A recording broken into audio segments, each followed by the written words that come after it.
Hello everyone, Eski here to talk more about DPS. The last time we talked about this, we talked about hit scan and what they're able to provide for their team.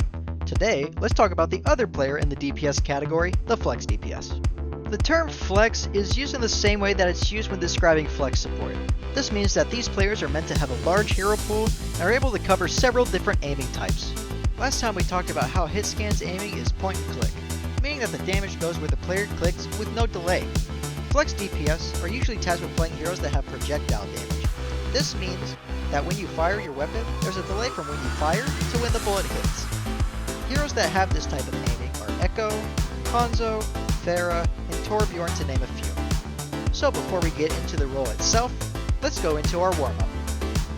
Once again, since we're just starting to learn about Flex DPS and the projectile damage type, I would recommend using the Facts to Custom game code for about 5 to 10 minutes before playing, just so you can build muscle memory with the characters. To piggyback off our warm-up, as a Flex DPS, you must play a wide range of heroes, who are mostly projectile types. Understanding how your projectiles fly on each character is really important.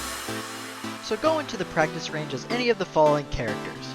And for the next few minutes, eliminate the moving bots and see how each projectile that you use has a different speed at which it fires. Now that we have an idea of how projectiles work, the next thing to focus on is movement. The thing about projectiles is, unlike hit scan, you can hit enemies around corners if you peek at just the right time.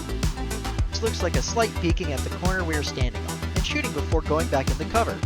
Try this again in the practice range on the bots to get used to the types of angles you can take with projectile heroes. Now you might be wondering, it can be pretty hard to aim a projectile when your enemies are very far away.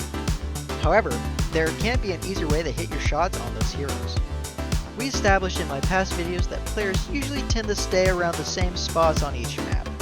You can take advantage of this by using their position and aiming where you think someone might walk through. Now this may be seen as spamming or getting lucky, but in reality it's trying to predict where someone will be. So in the next 2 to 3 quick play games while you're playing a projectile hero, try aiming at where you think an enemy would be standing whenever you find yourself far away. With the combination of these 3 fundamentals, you should be able to see improvement in your gameplay. But let's talk about why these are important. Being able to fire with minimal amount of time in the open is extremely helpful, especially when you want to do damage. This not only protects you from oncoming fire, but also makes it really hard to get to you as an enemy. It is also interesting to remember that since these are projectile heroes, the majority of them have no fall, meaning that you can get hit with a Hanzo log from across the map and still get insta-kill. Well, we reached the end of this workout. We talked about how Flex DPS players have a very large hero pool, but most of the time play characters that use projectiles for their damage. We also talked about how each projectile hero fires at different speeds, how we're able to shoot around cover, and the best way to hit shots as these agents is to aim where someone might be standing later. And remember, if you ever want a VOD review, talk Overwatch, or just hang out, just DM me through the Game Gym Discord. This has been Eski with Game Gym. I hope to see you in the next video.